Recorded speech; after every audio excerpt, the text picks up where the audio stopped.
السلام علیکم. Class 8 history کا 3rd چیپٹر ہم نے سٹارٹ لیا ہوا ہے. اس کے لانگ کوسچن ہم کر چکے ہیں. آج میں آپ کو اس کے شارٹ کوسچن کراؤں گی. آپ نے سب سے پہلے ایکسرسائز پیج 35 اوپن کرنی ہے. فرسٹ شارٹ کوسچن ہے تحریک خلافت سے کیا مراد ہے.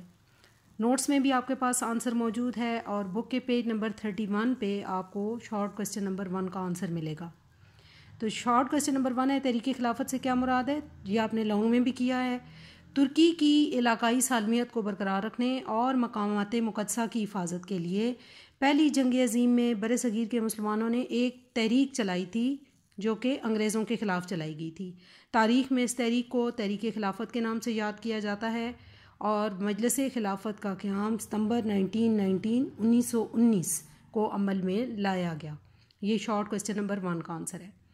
اس کے بعد شارٹ کوسچن نمبر 2 ہے دو عملی نظام کب شروع کیا گیا. دو عملی نظام کب شروع کیا گیا. پیج نمبر 32 پر آپ کو اس کوسچن کا آنسر آپ دیکھیں گے. دو عملی نظام کب شروع کیا گیا. برطانوی حکومت نے پہلی بار 1919 کا جو ایکٹ تھا 1919 کے قانون کے مطابق صوبوں میں دو عملی نظام کا آغاز کیا.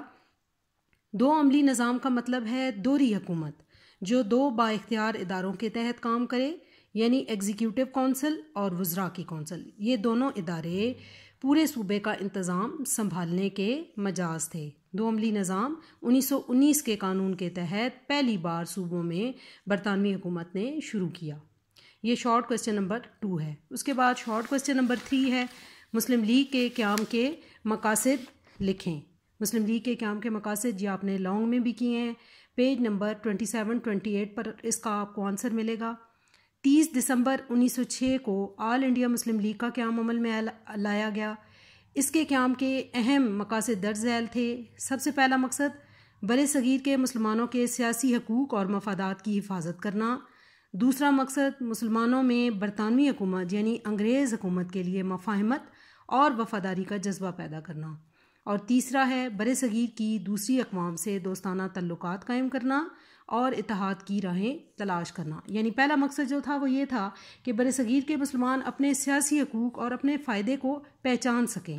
دوسرا مقصد جو تھا وہ یہ تھا کہ برطانوی حکومت کے لیے یا انگریز حکومت کے لیے مسلمانوں کے دل میں جو نفرت تھی یا جو ان کے خلاف غداری کا جذبہ مسلمانوں کے دل میں پیدا ہو چکا تھا اس کو ختم کرنا.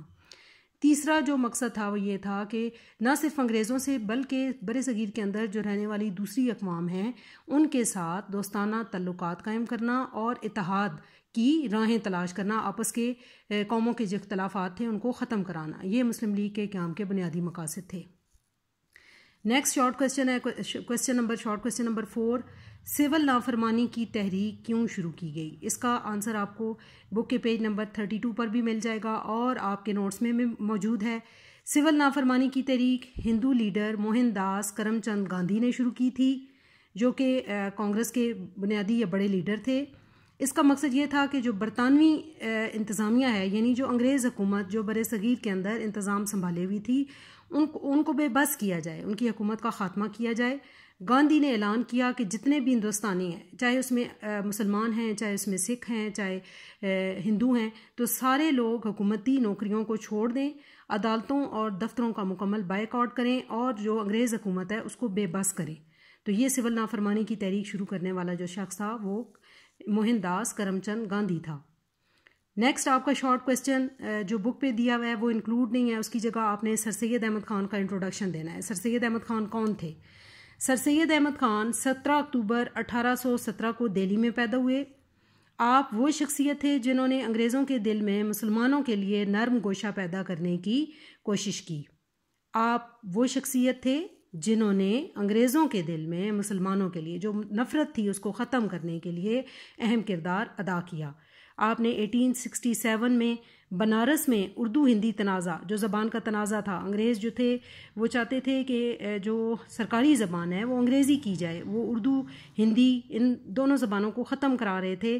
تو دو قومی نظریہ دینے والی شخصیت جو تھے وہ سر سید احمد خان تھے. یعنی آپ نے ایک طرف نہ صرف بنارس میں اردو ہندی تنازع ختم کرایا بلکہ دوسری طرف دو قومی نظریے کی اصطلاح سب سے پہلے استعمال کی اور حکومت پر یہ واضح کیا کہ بر صغیر میں دو بڑی قومیں رہتی ہیں، ہندو اور مسلمان، اور دونوں کا رہن سہن، طور طریقہ اور جو ان کا انداز ہے وہ بالکل ایک دوسرے سے جدا ہے. آپ کا انتقال 1898 میں ہوا. ٹھیک ہے، تو یہ وہ سر سید احمد خان کا آپ نے شارٹ سا انٹروڈکشن دینا ہے، کب پیدا ہوئے، کہاں پیدا ہوئے اور انہوں نے اہم کام کیا کیے. آپ نے محمدن ایجوکیشنل کانفرنس ایک ادارہ بھی قائم کیا تھا جس کا بنیادی مقصد مسلمانوں کو تعلیم دینا اور ساتھ ساتھ ان کی سیاسی ضرورت کو پورا کرنا تھا. اور دوسری طرف آپ کا جو مقصد تھا وہ یہ تھا کہ آپ مسلمان قوم کو جو زوال پذیر ہو چکی تھی اس کو بلندی کی طرف لے کر جائیں، اس کو عروج کی طرف لے کر جائیں. آپ وہ پہلی شخصیت تھے جنہوں نے دو قومی نظریے کا لفظ سب سے پہلے متعارف کرایا.